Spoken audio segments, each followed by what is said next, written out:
Hi guys, it's Joy. I hope you all are having an incredible day today. Welcome back to True Crime with Joy Tuesdays. We post videos every single Tuesday on this channel, so make sure you subscribe so that way you never miss an upload. Also, make sure you like and comment. That is really helpful for the channel as well. But it is Sunday by the time I'm filming this, and I just came back from the grocery store not too long ago, and it is hot as Satan's arse outside, but you know what? We got it done because we don't need a man for any and everything. Can I get an amen? Amen. The case that I have for you today, even though it happened 20 years ago, the impact that it has had on the community still is felt. So today we are going to be talking about the 2006 Richmond spree murders. In the end, 7 people would end up dead in a span of a week, and the 2 men who were responsible were very swiftly arrested. So let's get into today's case. So let's dial back the clock to 2006. It's New Year's Day, and of course the new year means a reset. It means that everyone is reeling from the night before. Obviously, you have some people who are still in the bed asleep, and then you have everyone else who is just celebrating the new year and what is to come for 2006. And that is exactly what the Harvey family does every single year. So in this family, you have Brian, Catherine, and their 2 daughters, Ruby and Stella, who are 9 and 4 years old. Brian was a musician. He had a really popular band called House of Freaks, and then he also worked in IT for the neighboring school division. Then Catherine, she was the co-owner of a toy store in Carytown, which is in Richmond, Virginia, called World of Mirth, and they sold really unique toys, and it is actually still open to this day.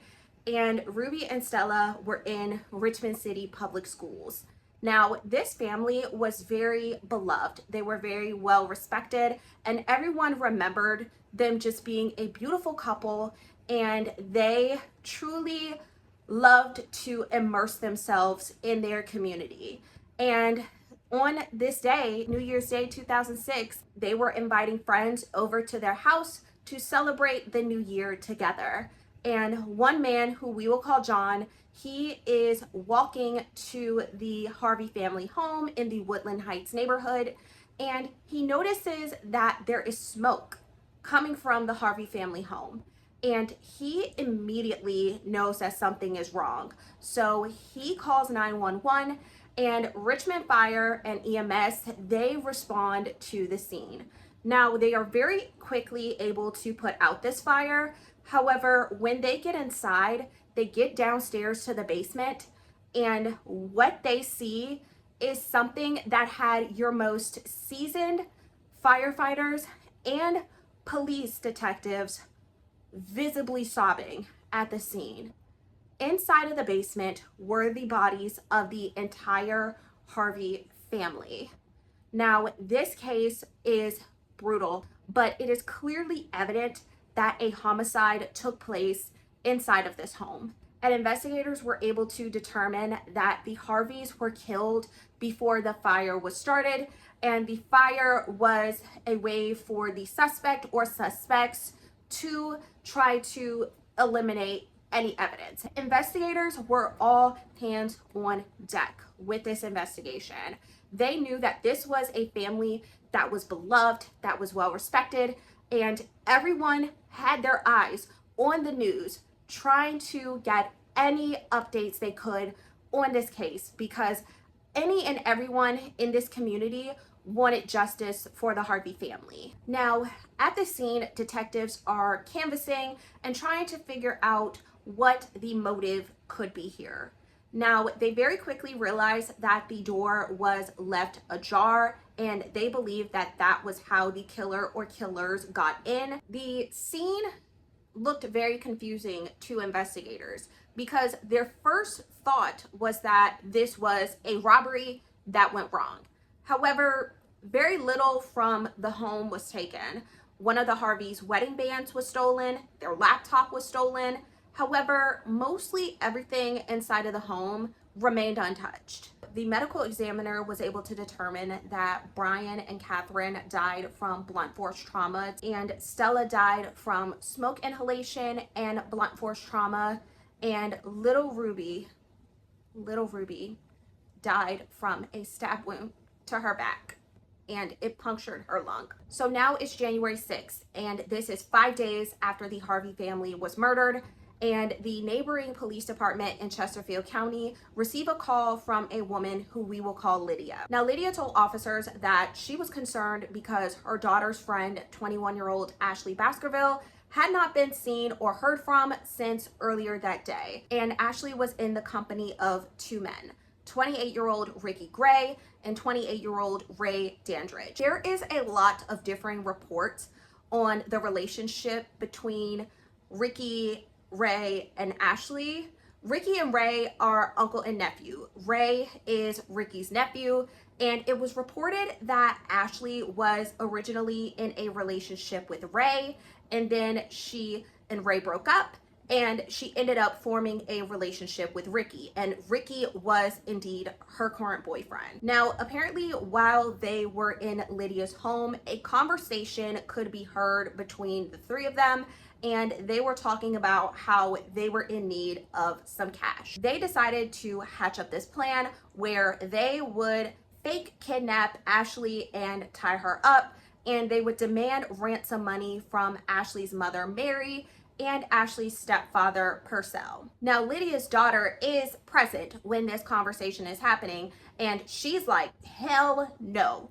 I don't want no parts of this. Y'all, no, absolutely not. And so eventually the three of them leave. After they left, they never heard from Ashley again. Before they contacted police, they did reach out to Ray and Ricky, and they were like, yo, where the hell is Ashley? And that is when they inform her that Ashley went, quote unquote, bye-bye.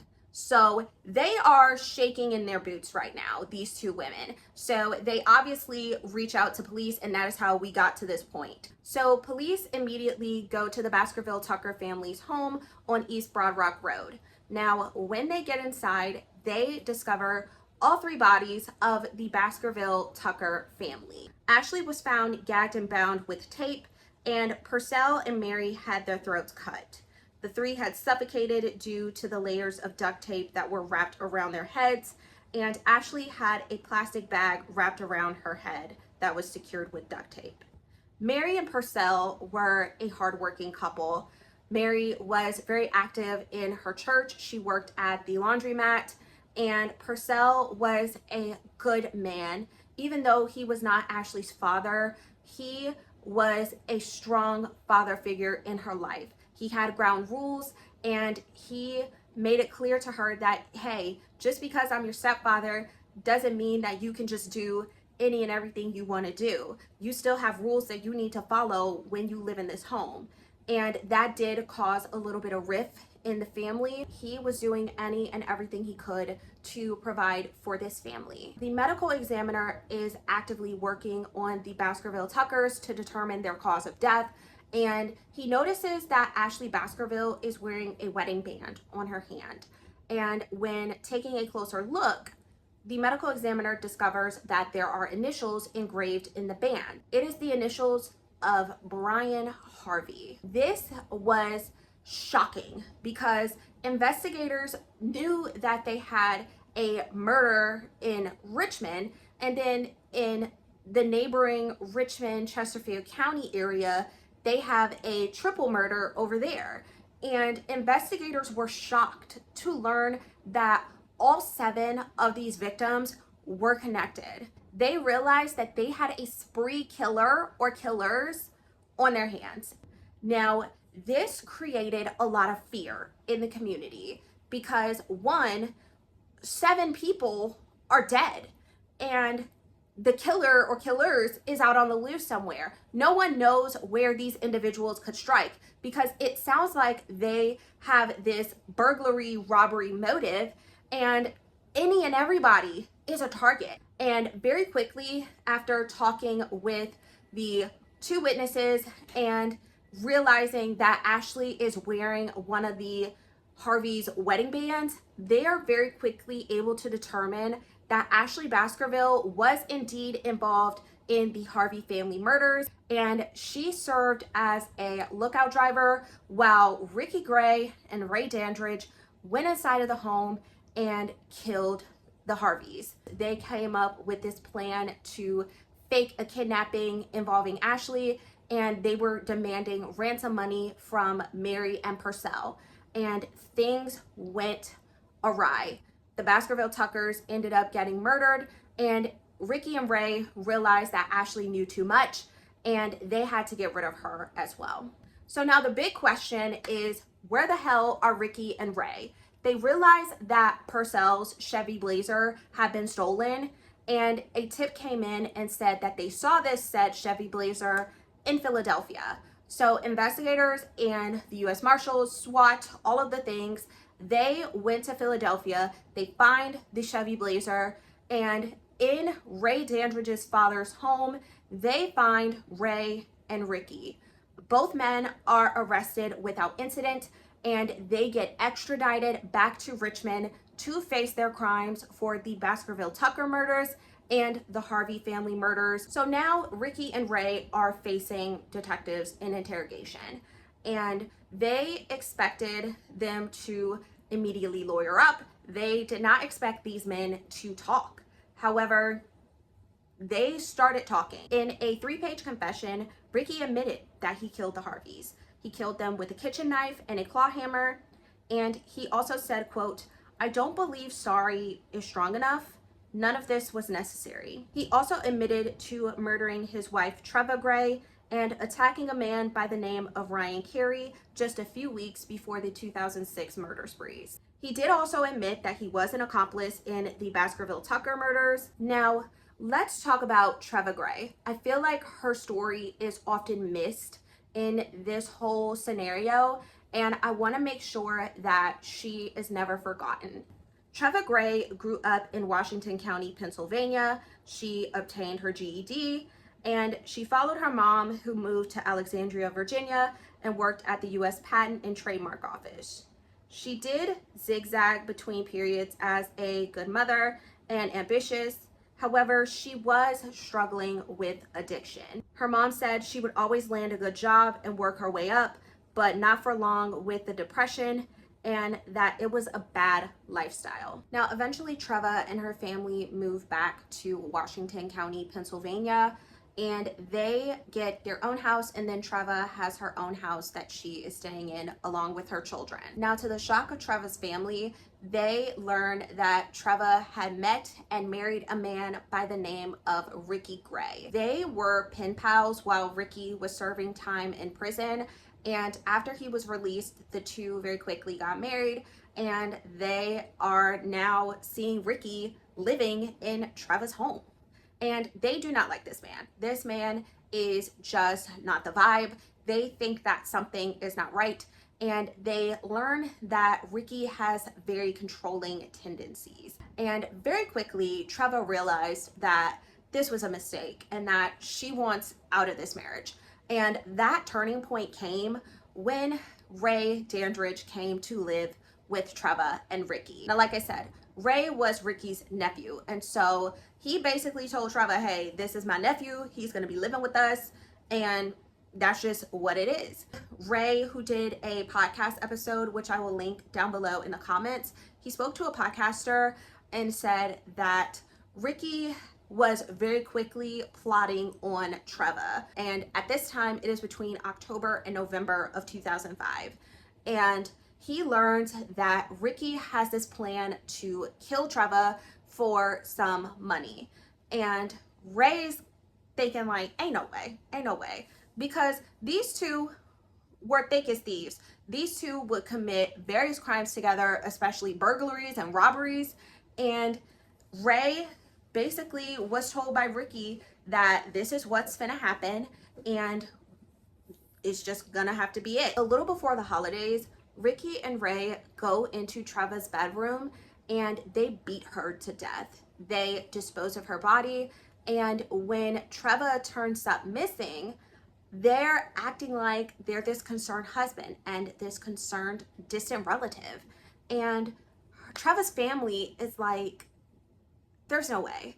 But then on January 8th, 2006, when Treva's mom saw Ricky and Ray's mugshots on the TV, she let out this gut-wrenching scream because she knew for a fact that these two had something to do with Treva's murder. Now, at this point, Ricky and Ray are facing multiple capital murder charges, and obviously the death penalty is very much on the table. Ray did originally plead not guilty to the charges. However, he quickly realized that things were not looking good. So to avoid the death penalty in his case, he decided to plead guilty to the murders of the Baskerville-Tuckers, and he was sentenced to life in prison, and he is currently serving that sentence at the Sussex State Prison in Virginia. Now, Ricky, even though he had this confession, this 3-page confession, he decided that he was going to take his chances in court. So he goes to trial, and during the trial, he argues that he was under the influence of heavy drugs like PCP, and that he went through sexual abuse when he was a minor. This is what prosecutors believed happened. Prosecutors believed that Ray, Ricky, and Ashley were driving the streets of Richmond in Gray's van, and this was an effort to look for a house to rob. Gray and Dandridge spotted a door that was open, and that ended up being the Harvey family's home, and they realized that that was the house that they were going to target. They entered the home and forced Catherine, Brian, and Ruby into the basement, and at the time, Stella was not home. So in that basement, Gray assured the 3 family members that he and Dandridge would leave once they took what they wanted from the home. Now, before Ricky and Ray could go through the rest of the house, they heard a knock on the door upstairs. Now, this was a family friend who had kept Stella for a sleepover the night before. Catherine explained to Ricky that her daughter was coming home from a slumber party, so Ricky allowed Catherine to go upstairs to bring her daughter downstairs to the basement. Now, this family friend reported that she heard Catherine running upstairs from the basement, and upon reaching the top, she looked pale. Stella ran past her mom and down the stairs into the basement. Catherine was able to block Stella's friend from following her. Little did this family friend know that she actually saved her daughter's life. Once the Harveys were bound, Catherine was still trying to comfort her daughters and assure them that everything would be okay. These men just wanted to take a few things and they would leave us alone when they are done. And oh my God, this case just really gets me like upset. Now, I don't know what the hell happened, but at a certain point, Ricky goes batshit crazy. He then takes the claw hammer and the knife and uses it on all members of the Harvey family. He and Ray then try to set the house on fire so that way they could cover up the evidence of the crime, and they leave along with Ashley. Now, I did mention earlier that Ricky alleged that he was a victim of sexual abuse, and it was because of this said abuse that he started using drugs like marijuana and cocaine when he was 13 years old. The trial lasted 4 days, and after deliberations, the jury found Ricky Gray guilty of the Harvey family murders. He was sentenced to life for the murders of Brian and Catherine, but he was sentenced to death for the murders of Ruby and Stella. Now, shortly after Ricky's conviction, he was actually indicted for the 2005 murder of Cheryl Warner. Cheryl Warner was a single mom of 3, and she was living in Culpeper, Virginia. In December of 2005, so just a few weeks before the 2006 Richmond murder sprees, Cheryl's body was found in the basement of her home. She was shot in the head, and various items in her home had been stolen, and her house was set on fire in efforts to cover up evidence. Now, this MO sounded very similar to Ricky and Ray, and the Commonwealth attorney in Culpeper believed that Ricky Gray was their man.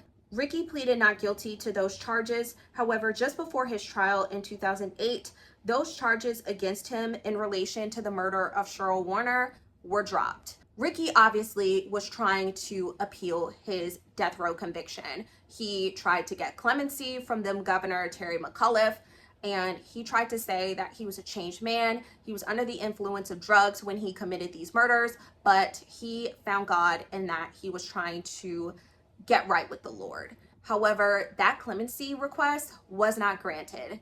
And on January 18th of 2017, Ricky Javon Gray was executed at the Greensville Correctional Center via lethal injection, and he was pronounced dead at 9:42 in the evening.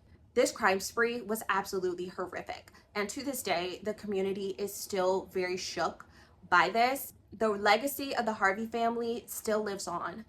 World of Mirth is still open to this day and is a thriving business, and there is a endowment on their behalf that goes to various causes throughout Richmond regarding education, music, and the arts. And the elementary school that Ruby and Stella went to has a bench that was named in their honor. And the Baskerville-Tuckers, they are still remembered by their community as well. Mary was a good woman. She was a good mother. She was a church-going woman who loved the Lord. And Purcell was a man who was providing for his family and just a rock in their lives. And Treva Gray was a woman who, yes, was going through a lot of hardships, but she was a damn good mother as well. And she had to suffer at the hands of a man that she once loved. And the survivors of Ricky and Ray are still battling with the trauma of what they went through. But I truly hope and pray that we do not forget these victims. Yes, we get so worked up in the crime itself, but these people were someone's person. They mattered. For Ricky Gray, I hope hell is hot. And Ray Dandridge has to sit in Sussex prison and think about what he did. And I hope that these victims haunt his dreams. All right, you guys, that is going to be it for me and today's case. Thank you so much for watching. Make sure you stay safe out there. Goodbye.